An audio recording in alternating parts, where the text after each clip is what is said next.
আসসালামু আলাইকুম। আজকে আমি তোমাদের স্বাগত জানাচ্ছি আমার আইসিটি ক্লাসে। আজকে আমি তোমাদের শেখাবো কিভাবে এইচটিএমএল ব্যবহার করে একটি টেবিল তৈরি করা যায়। আজকের ক্লাস করলে মাত্র কয়েক মিনিটেই আমরা এটা শিখে যাব।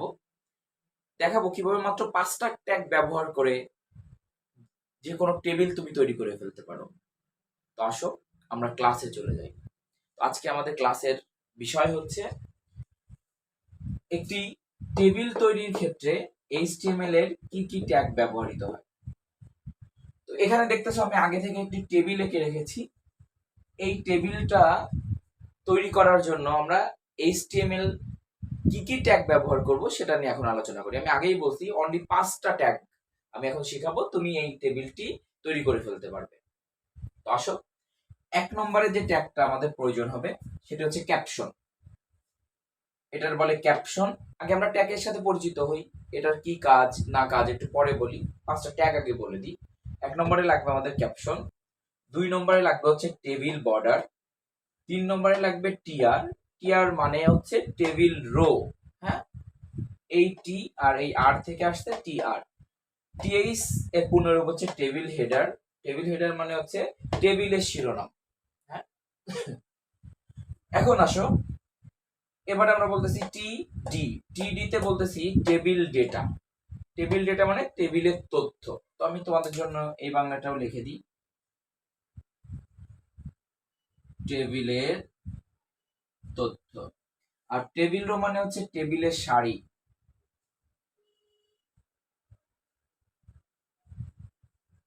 ক্লিয়ার? তো আসো, আমরা যে কথাটা বলতেছিলাম 5টি ট্যাগ। এখন এই 5টা ট্যাগ কিভাবে এখানে অ্যাপ্লাই হবে সেটা আগে আমরা বুঝি। তো আমরা টেবিলে লক্ষ্য করলে দেখতে পারবো টেবিলের উপরে একটা লাইন থাকে।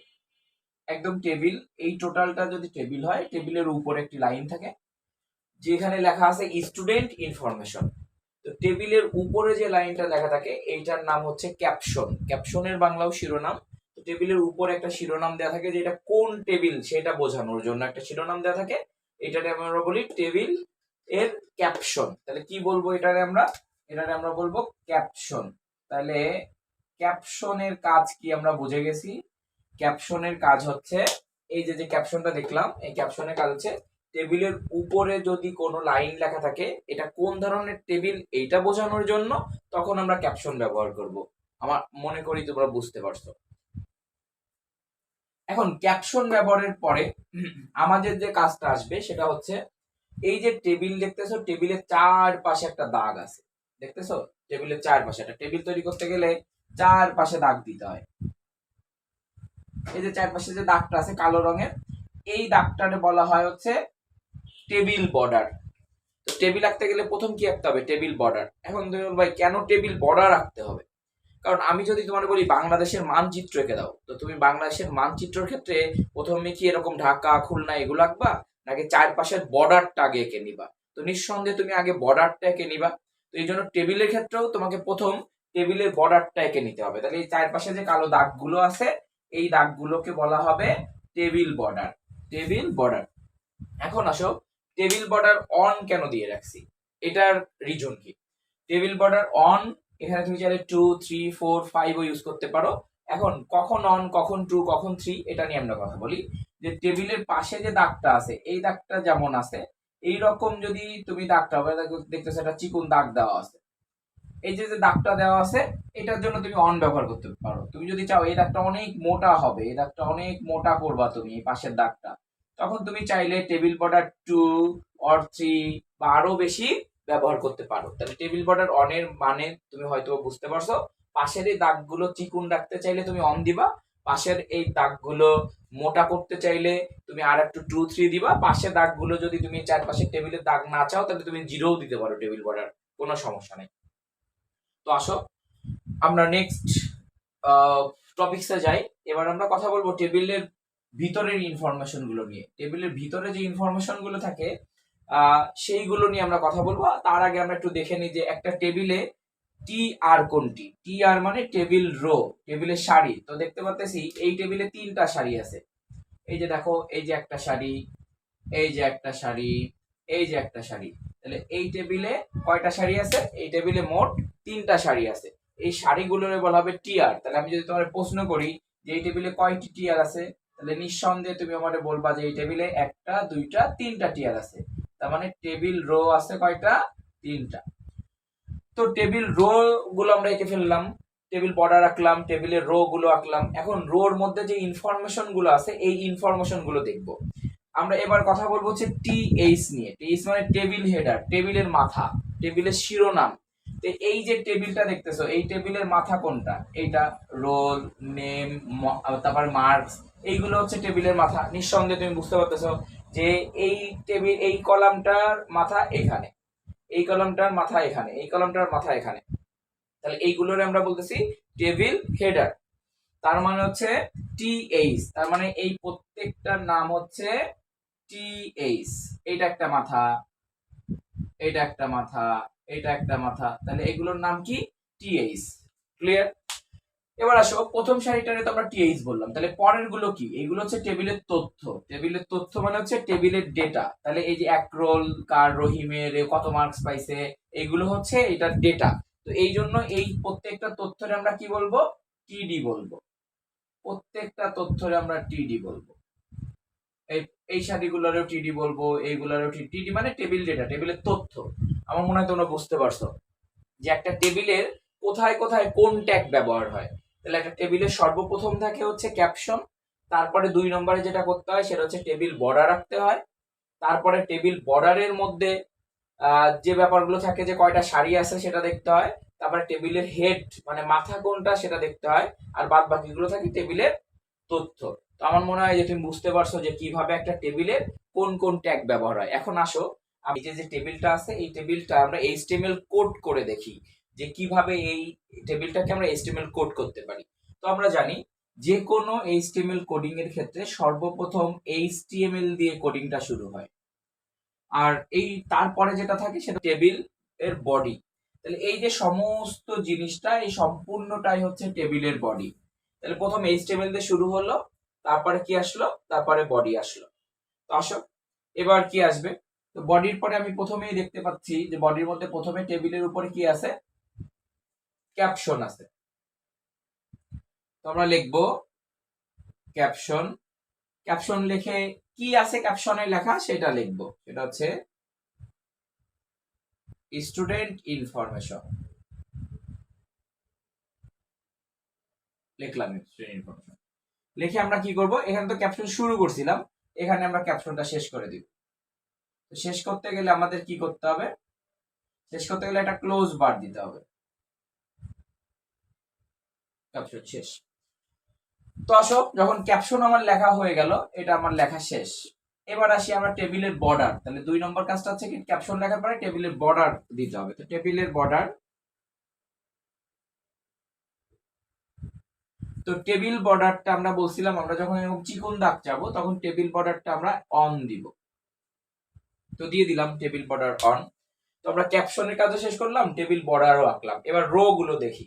আমরা প্রথম রোতে যাব। প্রথম রো, এই যেখানে রোল, নেম, মার্কস এটা আছে, এটা হচ্ছে আমাদের প্রথম রো। তো রো যখন আমরা শুরু করব তখন আমাদের টি আর ওপেন করতে হবে। টি আর ওপেন মানে হচ্ছে ওপেনিং ট্যাগটা আমরা টি আর দিয়ে শুরু করলাম। তো এই টি আরটার নাম কি? টিএইচ, কারণ এটা টেবিলের হেড। এই যে টেবিলের হেড, নিজে থেকে শুরু করলে এটা টেবিলের মাথা, এটা টেবিলের মাথা, এই জন্য এটা আমরা বলবো টেবিল হেড। তো প্রথম টিএইচ বা টেবিল হেডের মধ্যে কি আছে? আছে হচ্ছে রোল। রোল টিএইচ শুরু করলাম, টিএইচ শেষ করলাম। তো পরেরটায় কি আছে? হ্যাঁ, তুমি চাইলে পাশাপাশি লিখতে পারো, নিচে নিচেও লিখতে পারো, কোনো সমস্যা নেই। এটা হবে নেম। টিএইচটা আবার শেষ করব।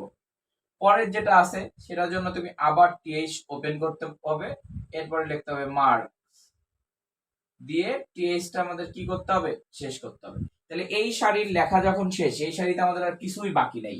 যখন শেষ হয়ে যাবে তখন আমি টিআরটা ক্লোজ করে দিব।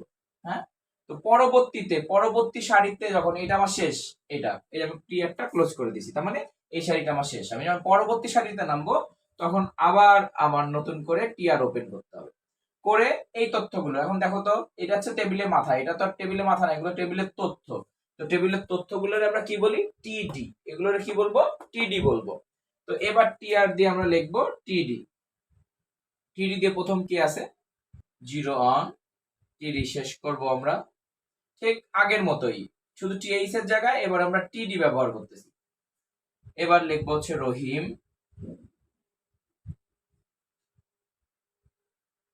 এবার আমরা লিখবো 80, টিডি শেষ করবো। তো আমরা দেখলাম যে এই শাড়িটাও আমরা শেষ করে ফেলছি।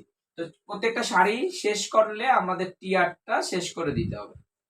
তাহলে যতবার শাড়ি শুরু হবে ততবার টিআর শুরু হবে, যতবার শেষ হয়ে যাবে টিআর শেষ হয়ে যাবে। এবার লাস্টের যে শাড়িটা আছে এটার জন্য আবার আমার লিখতে হবে টিআর। তো দিয়ে পরের যে শাড়িটা আছে আমরা একটু দেখে ফেলি। পরের শাড়িটাও টিডি, শুধু প্রথমটাই টিএইচ, মাথা তো সবগুলো হবে না, বাদ বাকিগুলো সব তথ্য, এই জন্য পরের গুলো হবে টিডি। তাহলে আসো পরেরটা আমরা টিডি দিই। প্রথমে হচ্ছে 2, এবার টিডি দিয়ে দিব, এরপরে আবার টিডি দিয়ে দিব করিম, টিডি শেষ করে দিব, আবার টিডি দিব 75, টিডি শেষ করে দিব। এই শাড়িটা আমার লেখা শেষ হয়ে গেল। তার মানে দেখো আমার টেবিলের মধ্যে যে 3টা শাড়ি ছিল এই 3টা শাড়ি আমি লেখা শেষ করে ফেলছি। তাহলে এখন মজার জিনিসটা তোমাদের বলি যে আমার কিন্তু সবই লেখা শেষ। এইভাবে আমরা একটা টেবিল তৈরি করতে পারি। এখন আমরা জানি যে HTML এর সবগুলো ট্যাগেরই কম বেশি ক্লোজিং ট্যাগ আছে, শুধু 2টা একটা বাদে। তো দেখি যে আমরা প্রত্যেকটা ক্লোজ করছি কিনা। আমরা দেখতে পাচ্ছি যে এখানে টিআর শুরু করছিলাম, টিআর শেষ করছি। এখানে টিএই যতবার শুরু করছি ততবার শেষ করছি, যতবার শুরু হয়েছে ততবার শেষ। তার মানে কথা হচ্ছে একটা ট্যাগ শুরু করলে সেটা শেষ করতে হবে। তখন দ্বিতীয় লাইনে এসে আমি আবারও টিআর ওপেন করছি, সেই টিআরটাও শেষ করছি। এখানে যখন টিডি শুরু করছি সেই টিডি গুলো শেষ করছি, এটাও টিডি শুরু করছি, টিআর শুরু করছি, টিআর শেষ করছি। কিন্তু কি করিনি আমরা এখন আমরা যেমন ক্যাপশন শুরু করেছিলাম, ক্যাপশনটাও কি করছি শেষ করছি। কিন্তু আমরা এই কয়টা জায়গা একটু খেয়াল করো, আমরা ওপেন করছি কিন্তু এখন পর্যন্ত শেষ করি নাই। তার মানে এর মধ্য দিয়ে আমার টেবিলটা যে এই পর্যন্ত যখন আঁকলাম আমার টেবিলটা কি হয়ে গেল শেষ হয়ে গেল। যখন টেবিল শেষ হয়ে যাবে তখন তোমার যে কাজটা করতে হবে এখানে টেবিলটাকে ক্লোজ করতে হবে। আর তুমি বলতে পারো যে টেবিল ক্লোজ করলাম, বর্ডার কি আর লেখা থাকবে না? না, টেবিল ক্লোজ করলেই হবে। বর্ডার তো আমি বর্ডার একটা ইনফরমেশন ছিল সেটা আমি ওখানে দিছিলাম। এখন শেষ করার ক্ষেত্রে শুধু টেবিল শেষ করতে হবে, বর্ডার আর লেখা যাবে না। তো তারপরে কি করতে হবে, বডি শেষ করতে হবে, তারপরে HTML শেষ করতে হবে। তো এখানে দেখা গেল যে হচ্ছে যে ট্যাগটাই শুরু করলাম আমরা সেই ট্যাগটা শেষ করে দিলাম। তাহলে শুরু হয় HTML দিয়ে, বডি দিয়ে, আবার শেষ হয় কিন্তু বডি দিয়ে HTML দিয়ে। তো এইটা হচ্ছে আমাদের টেবিল লেখার পদ্ধতি বা একটা টেবিল কিভাবে লিখতে হয়। আমার মনে হয় তোমরা বুঝতে পারছো। এই টেবিলের আর একটু আপডেট আছে, একটু চেঞ্জ আছে, আমি এক এক করে তোমাদের সবগুলো দেখাবো। তো পরের ভিডিওতে আমরা দেখতে পারবো যে এই টেবিলটা কিভাবে অন্যরকম ভাবে আসতে পারে, যেখানে র স্পান, কল স্পান সম্পর্কে আমরা জানবো। আজকের মতো তোমাদের ধন্যবাদ।